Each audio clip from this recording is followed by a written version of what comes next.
Bonjour, nous sommes au Justel by Sylvain à Saint-Léger dans l'entité d'Étain-Puy. Merci de nous avoir rejoints. Place désormais au générique.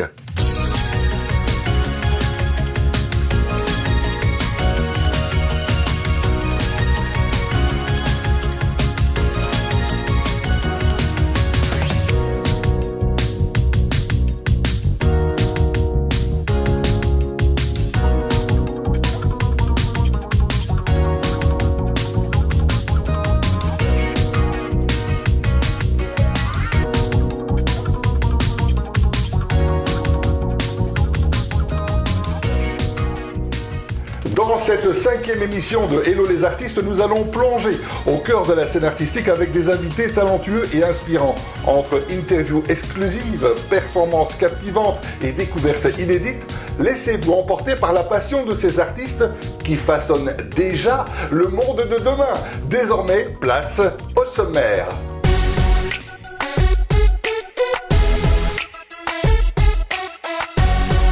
Au sommaire du jour, il y aura Fred Passion. Ce maître fauconnier nous transportera dans l'univers envoûtant de ces rapaces majestueux où la complicité entre l'homme et l'animal atteint des sommets d'harmonie et de beauté sauvage. Il sera là avec nous, Rickson, l'hypnotiseur de spectacle par excellence, saura vous fasciner et vous faire voyager dans des dimensions insoupçonnées, démontrant ainsi tout l'art et la puissance de son unique talent. Nathalie Lejuste, chroniqueuse culturelle passionnée et perspicace, nous offrira un hommage vibrant à l'illustre Enrico Macias, revenant avec finesse sur des moments forts et clés de sa carrière mythique. Gabriela Dasti, éclatante et charismatique médium des célébrités, interviendra en duplex depuis la Bretagne pour nous dévoiler avec élégance et mystère les secrets des étoiles qui la consultent. Et enfin, pour terminer, Robert Farez, artiste accompli et chanteur à l'âme sensible, enchantera vos sens avec son talent incomparable mêlant musique et émotion dans une performance hors du commun. Le restaurant Le Relais de Saint-Léger vous convie à une véritable célébration de la convivialité. Plongez dans un univers culinaire où la passion se marie à la tradition pour vous offrir des plats d'exception, mettant à l'honneur les meilleurs produits de la saison. Que vous soyez amateur de cuisine traditionnelle ou en quête de nouvelles saveurs, notre menu varié saura combler toutes vos envies. Laissez-vous séduire par notre sélection de vins fins et soigneusement choisis pour sublimer votre expérience culinaire. Réservez dès maintenant pour une soirée mémorable qui ravira vos papilles et émerveillera vos sens. Le Relais de Saint-Léger, 3 places des Templiers à Saint-Léger.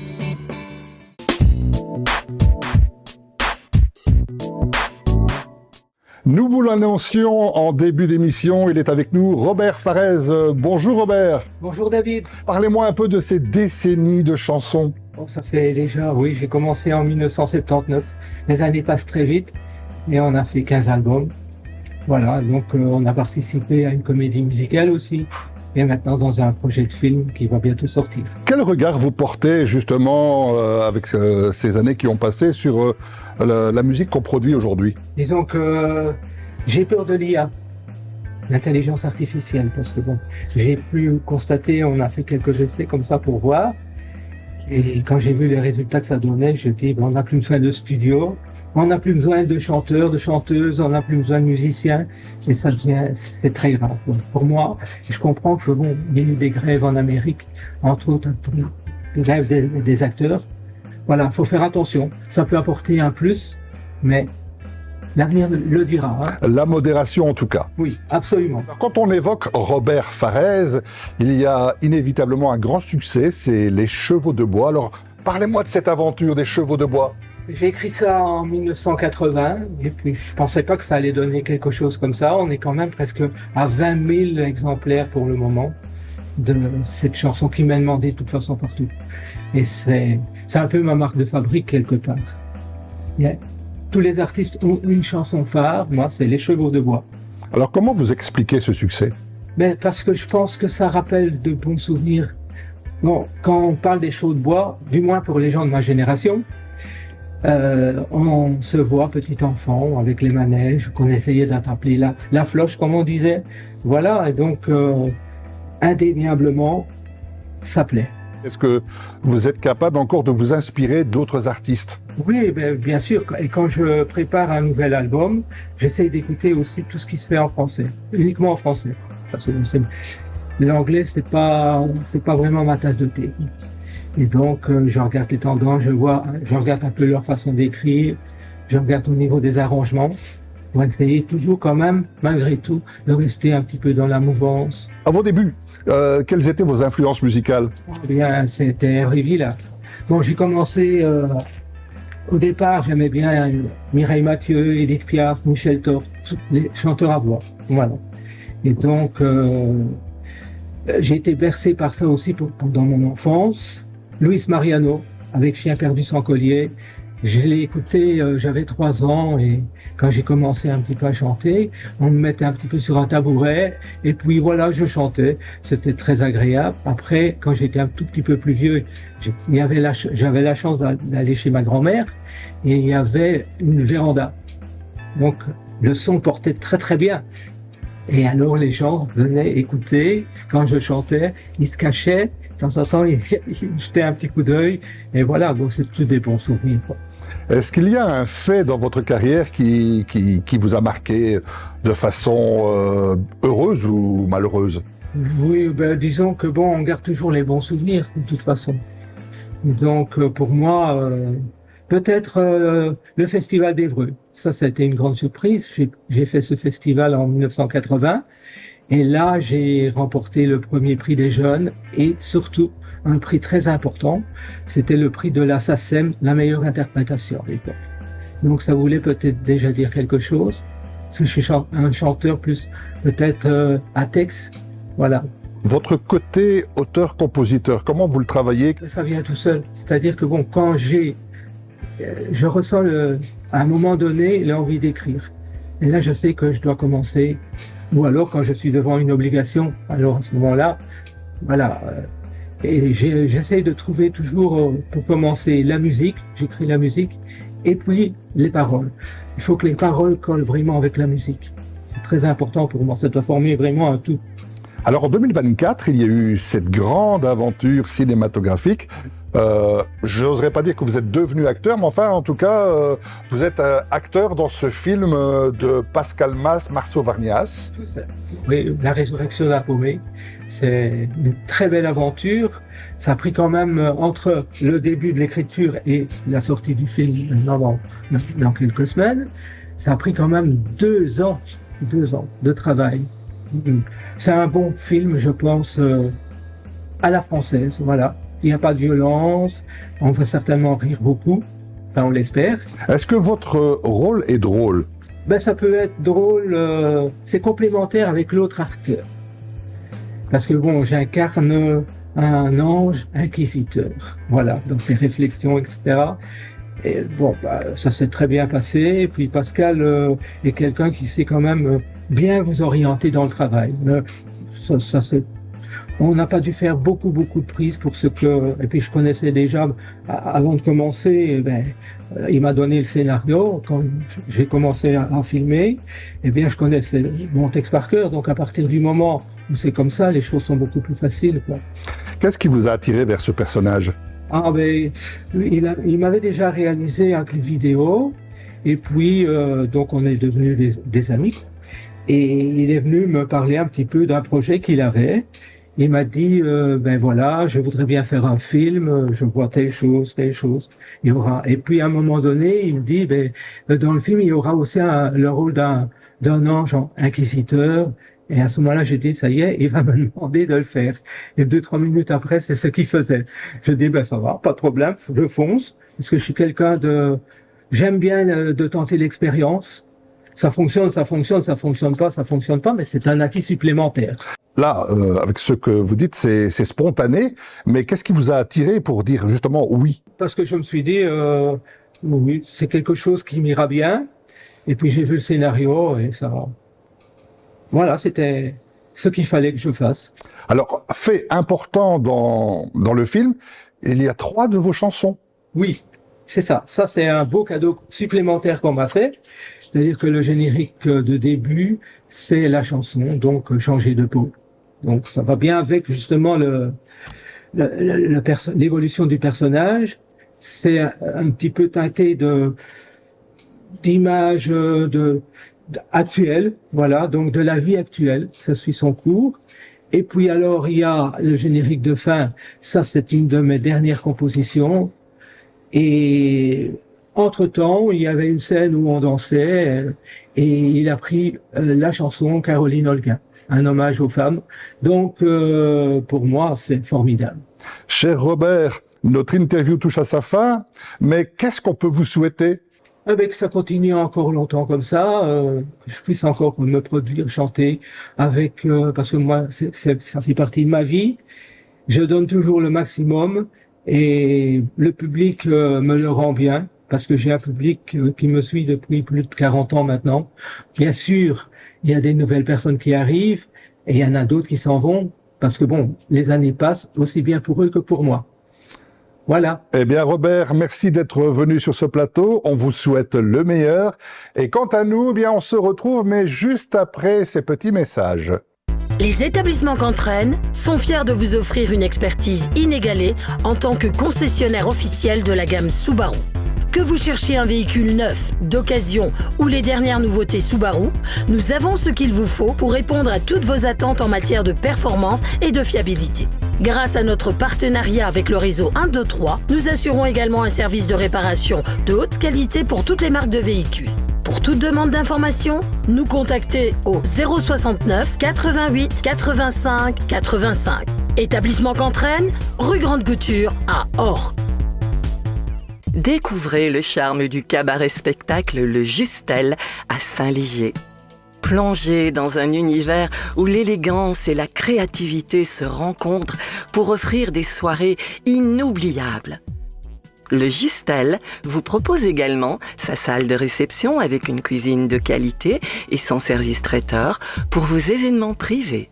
Le Justel, 3 places des Templiers à Saint-Léger.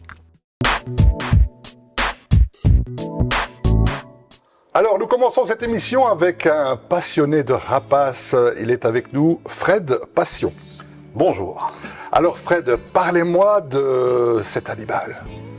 Ben voilà, je vous présente Max, mon fidèle partenaire depuis presque 17 ans maintenant. En fait, c'est mon grand-père. Je le présente comme ça en spectacle. C'est mon grand-père parce que c'est un oiseau qui devait, dans la nature, vit une dizaine d'années. Lui, il en a 17. Et 17 d'aventures incroyables, plus folles les unes des autres. À chaque fois, ça fait 17 ans que cet oiseau m'épate. C'est pour ça que j'ai pris celui-ci en fait aujourd'hui. Alors, qu'est-ce qui vous a amené à devenir dresseur de rapaces, on dit ça comme ça? Oui, pour certains. Moi, j'appelle ça... En fait, c'est de l'éducation. C'est que de la logique. C'est exactement la même éducation que pour un être humain. Tout être vivant, on est pareil. On a des préférences, eux aussi. On a des bons jours, on a des mauvais jours, on préfère le chaud, le froid, eux c'est pareil. Chaque individu est différent et il faut apprendre à les connaître. Donc après, en fait c'est une relation. C'est trouver cette relation et ce petit truc qui fait la différence en fait. Ma question justement porte sur la relation. Comment vous pouvez la décrire entre vous et l'animal? Si j'en parle, je vais en pleurer. Alors allons-y. Ah non, je peux pas, parce que je sais que en fait, ça commence déjà en fait, je suis très ému avec mon vieux. Parce que c'est mon grand-père, c'est un oiseau assez indescriptible. On m'en a déjà proposé des sommes faramineuses parce que c'est un oiseau qui est pas très coûteux à la base, mais par contre, j'en ai eu un, j'en aurais jamais plus des comme ça. Et j'en ai déjà eu des dizaines. Est-ce que vous pouvez nous parler de votre métier au quotidien? De ma passion. C'est pas un métier, c'est ma passion. Ça restera tout le temps ma passion. Le jour où c'est plus ma passion, j'arrête. C'est le temps, on ne la compte pas quand on a une passion. Un métier, on le compte. Pour moi, non. C'est quand je suis dans mes oiseaux, mon épouse, c'est toujours quand je m'en vais, jamais quand je reviens. C'est pas plus compliqué que ça. Alors ça se passe comment une journée avec les rapaces? Oh, ça va dépendre de la saison. Si on est en saison de spectacle, ici on est en saison d'hivernage, donc c'est beaucoup plus calme. Pour lui, mon grand-père, par exemple, il est au repos. Donc en hivernage, il va être tranquille et on va bien les gaver, on va les nourrir comme des cochons en fait. On va les rendre gras. En fait, un rapace, pour le spectacle, pour la chasse, c'est la même chose. C'est un sportif de haut niveau. Donc il doit respecter un régime alimentaire bien strict. Il peut pas être obèse. Pour l'instant, il l'est. tu vois. Donc on le monte un petit peu pour lui donner un petit peu de graisse, comme un sportif de haut niveau, mais quand on va arriver en saison, il doit être fit. Donc on joue avec les nourritures, on varie, surtout bien varier la nourriture. Quels sont les aspects les plus fascinants de votre passion? La surprise. Parce que, peu importe où tu es, j'ai 17 ans de surprise. Quelle est la plus belle des surprises? Elles sont plus belles les unes des autres, en fait. Parce que j'arrive, quand je suis en spectacle, je me note. Personnellement, après avec mes collègues, je parle, je dis, voilà, aujourd'hui 6, aujourd'hui 9, ouais. Mais lui, c'est tout le temps 10 sur 10, en fait. Et c'est ça qui est incroyable. Et il arrive à tout le temps m'épater. C'est ça qui est formidable. Tu te dis, il y a 17 ans, c'est un grand-père, et c'est la magie, en fait. C'est ça la nature, c'est la magie. Est-ce qu'il y a des rapaces qui sont plus difficiles à entraîner les uns que les autres? Oui, bien sûr. Ouais, ils ont chacun leur particularité, chacun leur caractère. La grosse différence de la buse de Harris, c'est que c'est le seul oiseau, seul rapace qui vit en meute. Donc, vivant en groupe, déjà par rapport à le rapport avec l'homme, ça fait partie d'une meute. On fait partie de la meute. Donc, tout à l'heure, Sylvain me disait, en fait, ton oiseau, on communiquait, quoi.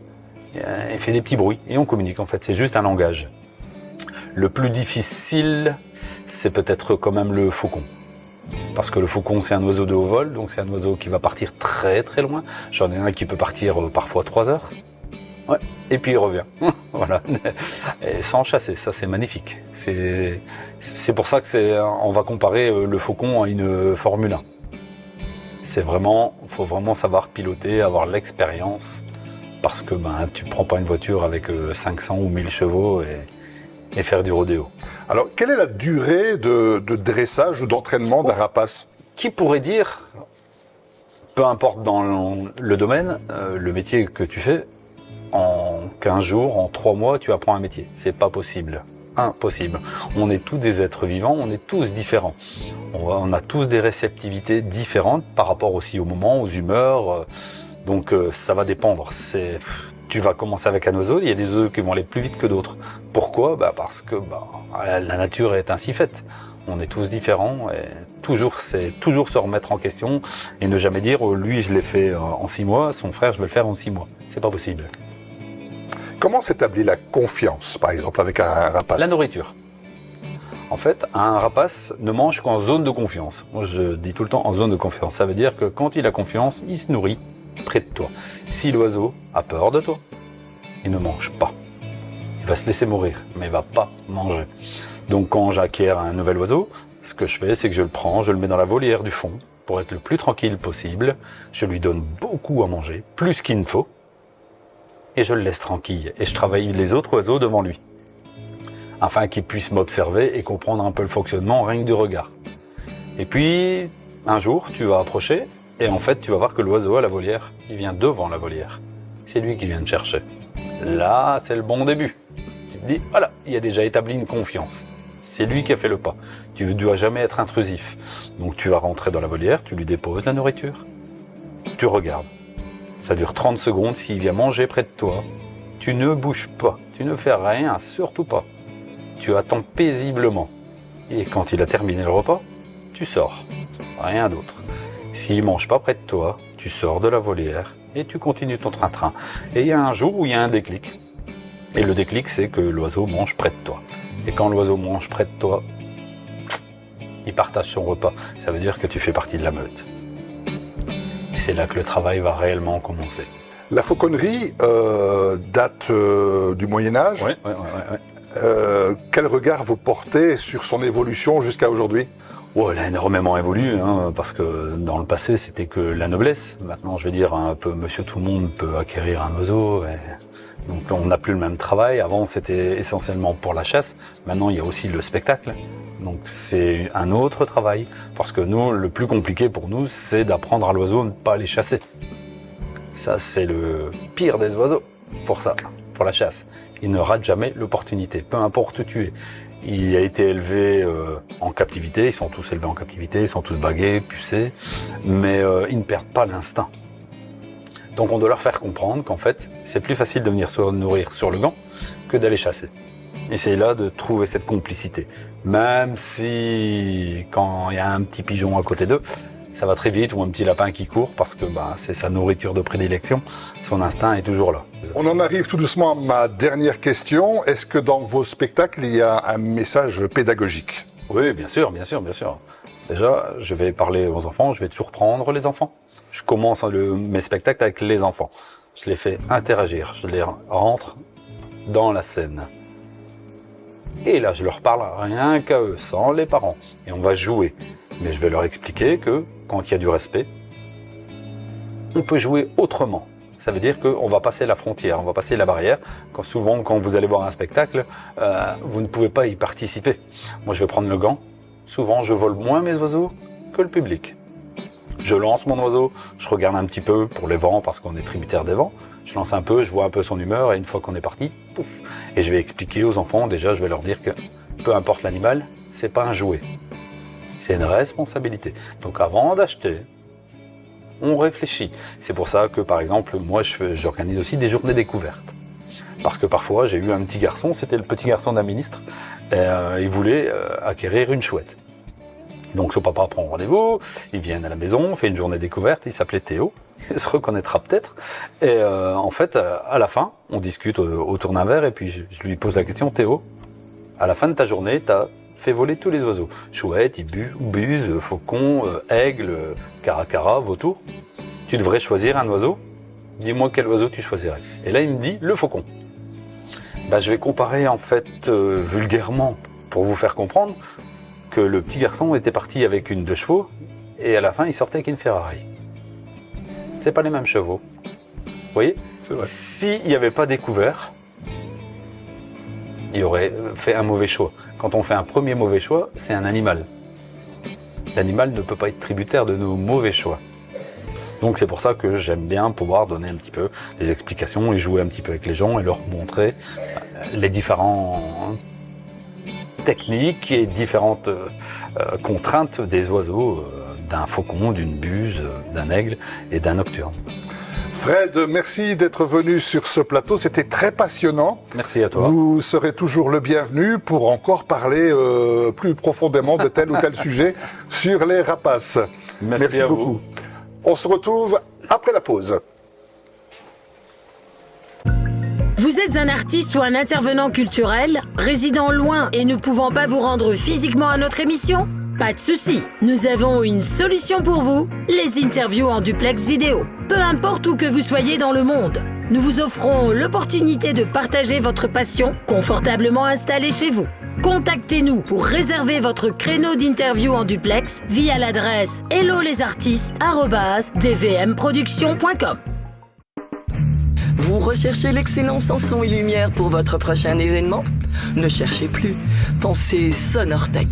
Après des années d'expérience dans l'industrie de l'événementiel, Sonortech, votre partenaire de confiance pour des expériences inoubliables. Faites de votre prochain événement un succès retentissant. Plus d'informations au 0032 471 39 96 09. De retour après la pause, maintenant c'est le temps pour la Minute à Nathalie. Nathalie, bonjour. Bonjour David. Alors, nous allons parler de quoi aujourd'hui ? Alors nous allons évoquer Enrico Macias. Allons-y. Alors aujourd'hui, justement, nous évoquons ensemble un artiste incontournable de la scène française qui continue de faire vibrer les cœurs à 85 ans. Il s'agit bien donc de monsieur Enrico Macias.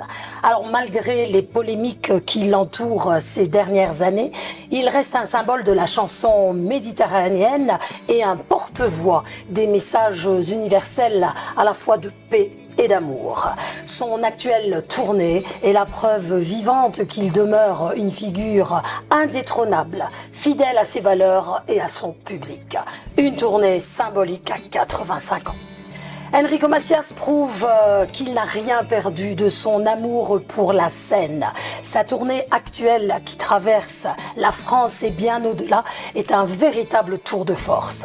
Alors malgré le poids des années et les controverses qui l'entourent, cet artiste offre des prestations généreuses où l'énergie et l'émotion priment. Alors Nathalie, est-ce que vous êtes revenue avec des images? Ben oui, regardons ensemble ces images d'ailleurs. C'est parti. D'un Amérique sur son temps, les collants bleus et des gants, les mercredis soirs pétants. Et je retrouve au fond de moi le chant léger des lamentières, la bouche des grains d'autrefois, et le dernier sera jamais, et le dernier sera jamais. Et l'odeur des sans jamais, et l'odeur des sans jamais, et l'odeur des sans jamais, et l'odeur des oranges amères.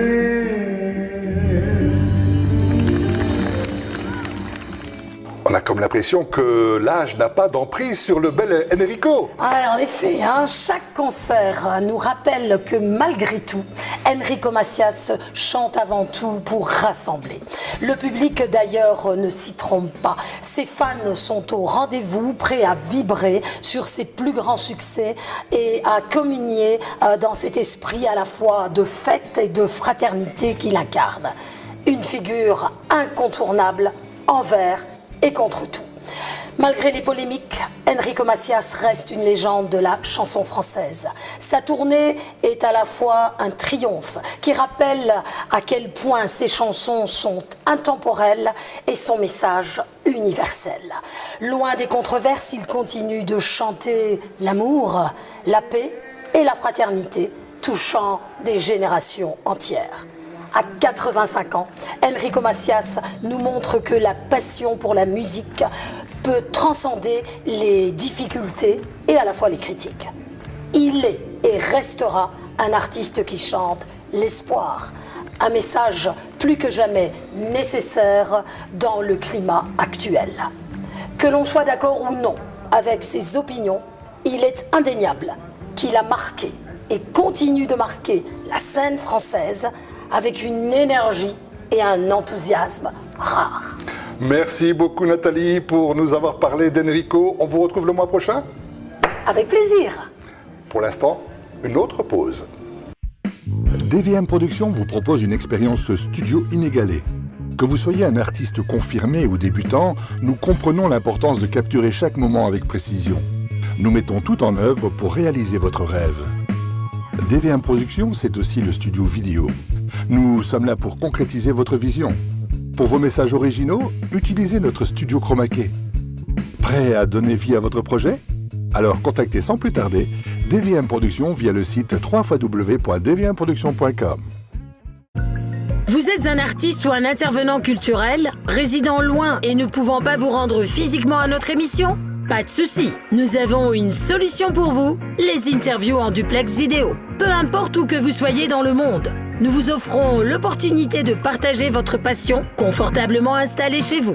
Contactez-nous pour réserver votre créneau d'interview en duplex via l'adresse hellolesartistes@dvmproduction.com.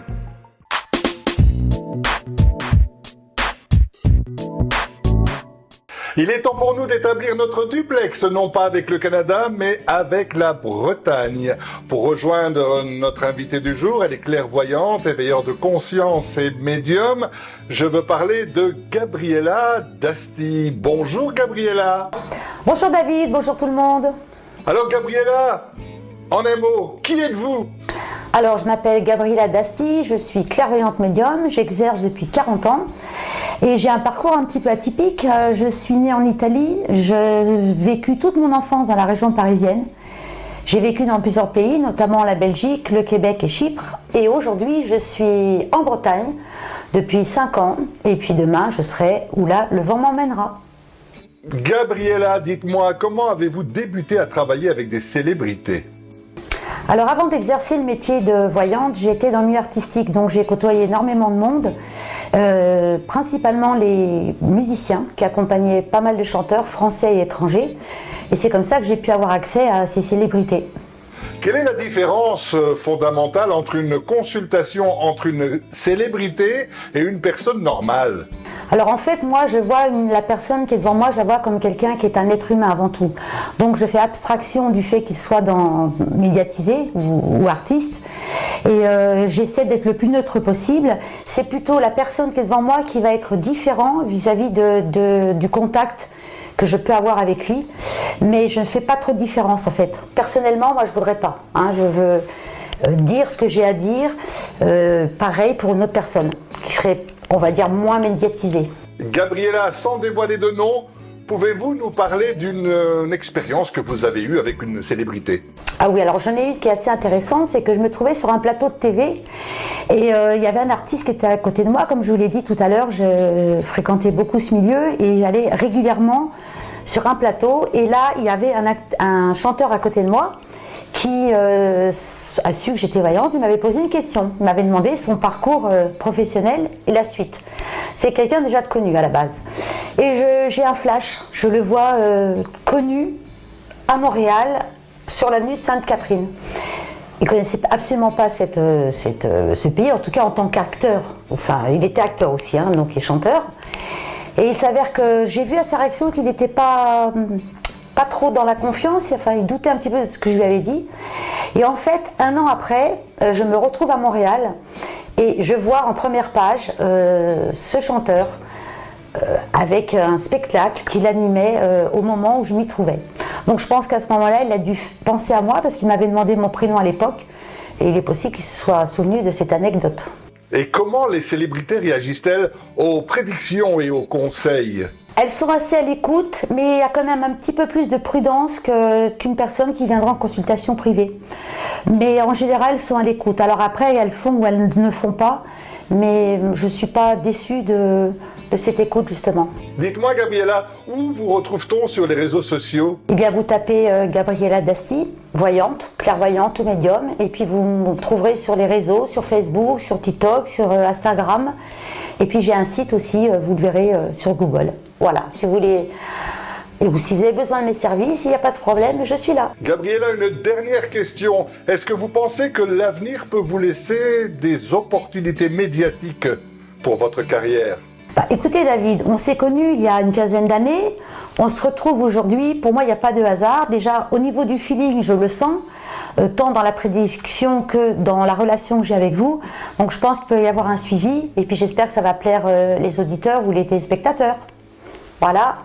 Gabriela, merci beaucoup, c'était gentil de nous avoir retrouvés par le biais de ce duplex. Au revoir. Découvrez le charme du cabaret-spectacle Le Justel à Saint-Léger.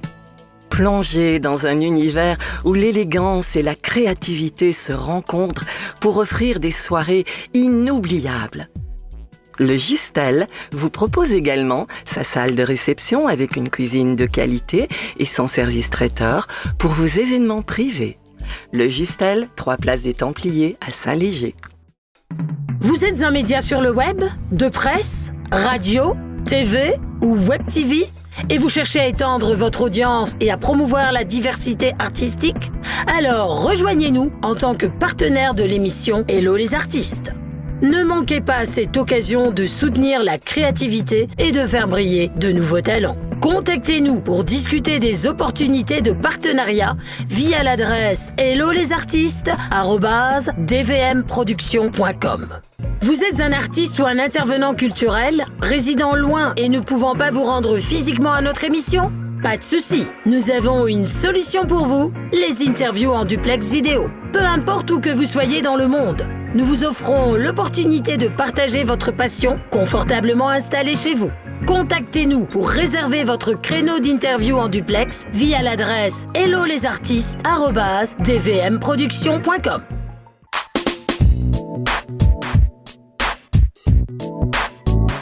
Nous sommes de retour après la pause et nous poursuivons notre programme avec cette fois-ci quelqu'un qui va peut-être vous endormir, on ne sait pas, tout peut arriver dans cette émission. Rickson est avec nous. Bonjour Rickson. Bonjour David. Alors Rickson, comment êtes-vous devenu hypnotiseur et hypnotiseur de spectacle? Alors, tout a commencé il y a 9 ans en fait. J'ai découvert l'hypnose de spectacle il y a 9 ans. Pendant une soirée, je me suis fait hypnotiser moi-même. De là, j'ai voulu comprendre un peu le pourquoi du comment, donc je me suis un petit peu renseigné sur ça.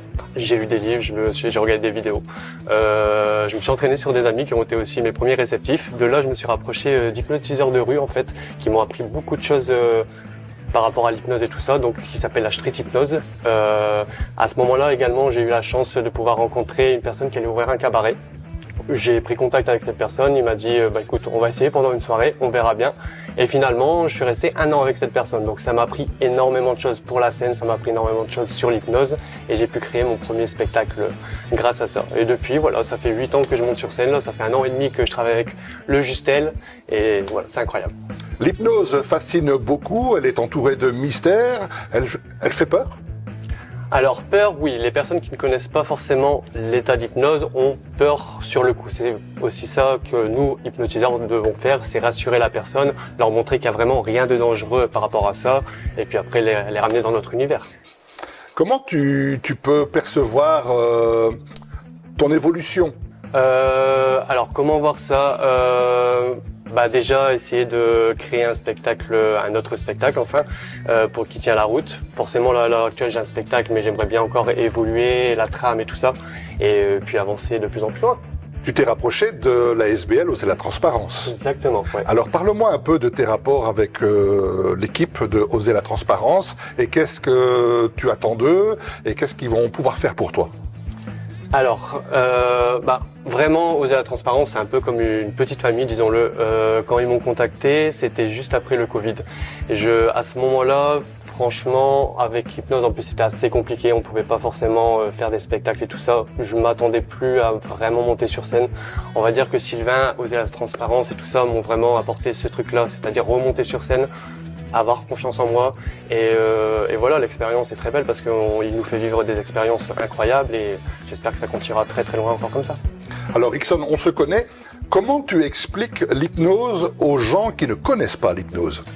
Alors, ce qu'il faut savoir avec l'hypnose, c'est que c'est quelque chose de tout à fait naturel de notre corps. En fait, c'est vraiment une sensation naturelle de notre corps. Je vais donner un exemple très très bête. Lorsqu'on regarde la télé et que quelqu'un vient à côté de nous, il nous appelle et qu'on ne répond pas forcément. À ce moment-là, on est dans un état léger d'hypnose. En fait, c'est grâce à la concentration de la personne qu'on rentre dans cet état d'hypnose. Et forcément, un hypnotiseur après arrive à rapporter cet effet encore plus loin et faire encore plus de choses. Quelle est la différence entre l'hypnose thérapeutique et l'hypnose de spectacle? Alors, je dirais que l'hypnose de spectacle, malgré le côté relaxant après la séance d'hypnose, ça reste quand même du divertissement. L'hypnose thérapeutique, c'est quelque chose qui aide les personnes, que ce soit pour arrêter de fumer, que ce soit pour les phobies. Je vais même parler niveau médical maintenant, il y a des femmes qui accouchent sous état d'hypnose. Donc vraiment, ça commence vraiment de plus en plus à prendre de l'ampleur au niveau médical et c'est très très bien. Est-ce que tu pourrais me parler des mythes ou des idées fausses concernant l'hypnose? Bien sûr. Alors, il y a beaucoup de personnes qui me disent généralement qui veulent pas se faire hypnotiser parce qu'après je peux faire n'importe quoi avec eux. Chose qui est complètement folle. Complètement fausse également. Ce qu'il faut savoir, c'est que dans notre cerveau, on a le conscient et le subconscient. En fait, un hypnotiseur arrive à faire passer le subconscient au-dessus du conscient de la personne. Donc, c'est-à-dire qu'on prend le contrôle entre guillemets du subconscient, mais à partir du moment où il va y avoir un danger, le conscient est toujours là. À partir du moment où il va y avoir un danger, c'est-à-dire, je vais dire une bêtise, imagine, je t'hypnotise et puis d'un coup, je te dis, maintenant, tu vas me donner ton numéro de carte bleue avec ta carte bleue. Automatiquement, ton conscient va reprendre la charge et va dire, non, je connais pas cette personne, c'est pas possible, c'est quelque chose de privé, et tu vas te réveiller automatiquement. Donc, un hypnotiseur ne peut pas faire ce qu'il veut d'une personne. Voilà. Comment choisis-tu les personnes qui vont monter avec toi sur scène? Alors très très simple, on fait juste un petit test de réceptivité. Je pense que les personnes qui ont peut-être vu Mesmer à la télé ou quoi connaissent cet effet. C'est juste les doigts qui se rapprochent et à la fin, si vous êtes réceptif, vous aurez les doigts collés. Et je les invite tout simplement sur scène et puis on va plus loin. Comment choisis-tu les personnes qui montent sur scène? Est-ce qu'il y a des critères, par exemple la médication ou peut-être le taux d'alcool, peut-être parfois aussi? Oui, tout à fait. Donc les personnes qui consomment de la drogue ou de l'alcool, bien sûr, on ne les fait pas monter sur scène. Les femmes enceintes, on ne les fait pas monter sur scène. Les enfants de moins de 16 ans, on ne les fait pas monter sur scène. Et les personnes ayant des problèmes, tout ce qui est cardiaque et tout ça, vraiment des gros problèmes de maladie, pareil, ils ne montent pas sur scène. Alors je vais rebondir sur les femmes enceintes. Pourquoi? Alors, on bouge énormément et c'est bête un peu. Par exemple, si j'endors une personne, si la personne se prend un coup dans le ventre ou quoi, ça peut être dangereux, donc on évite quand même. Est-ce qu'il existe des moments mémorables de ta carrière où l'hypnose a peut-être dépassé tes attentes? Alors, j'ai un truc qui me vient en tête et qui est, je sais pas, ça m'a toujours marqué ce truc-là. Il y a un jour, je faisais une prestation et alors à ce moment-là, c'était lors de mon ancien spectacle, je mets une sirène de police en fait pour faire croire que les personnes sont poursuivies par la police. Sauf qu'il y a une personne qui s'est levée complètement de sa chaise et a commencé à courir vers la sortie. Donc, je l'ai coincé en fait cette personne. Je lui ai dit non, tu viens ici, tu viens ici. Et finalement, cette personne était lui-même policier et il m'a sorti sa plaque en disant non, mais il faut que j'aille aider mes amis, tout ça. Enfin, donc du coup, j'ai dû le réveiller pour lui faire comprendre que c'était vraiment une sorte d'hypnose. Quel est le type de réaction que tu reçois lorsque les gens qui ont été hypnotisés sortent de scène? Alors, généralement, ils sont surpris parce que les 3/4 des personnes ne croient pas forcément en l'hypnose. Donc, voir quelqu'un se faire hypnotiser ou la propre personne se faire hypnotiser, forcément, c'est incroyable. Et puis, généralement, c'est surtout le lendemain. En fait, le lendemain, j'ai souvent des messages disant franchement, j'ai passé une agréable nuit, j'étais relaxé, j'ai plus de problème de dos. Enfin voilà, c'est vraiment le côté relaxant, c'est ça qui vient aussi. Est-ce que tu pourrais nous parler des techniques d'hypnose de spectacle? Technique, alors c'est surtout beaucoup dans la parole, il faut pas non plus être trop brusque dans ses paroles, il faut pas non plus parler tout doucement, enfin vraiment il faut avoir un ton de voix assez bien, il y a certaines techniques que je n'expliquerai pas parce que c'est hypnotique forcément, mais voilà, tout est dans les mots, tout est dans le gestuel, tout, voilà. On approche de la fin de cette interview. Ma dernière question, quelles sont les limites que tu t'imposes à l'hypnose de spectacle?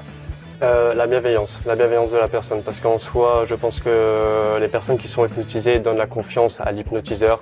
Je vois certaines vidéos d'hypnotiseurs quand on voit qu'ils laissent tomber les personnes comme ça, c'est quelque chose que moi je peux pas. En soi, il y a la bienveillance. La personne, je veux que du début à la fin, elle passe un très très bon moment, que ce soit dans le public comme les personnes réceptives. Donc c'est le plus important, la bienveillance. Merci beaucoup Rickson, c'est une belle découverte. Tu es toujours le bienvenu sur ce plateau TV. Merci beaucoup.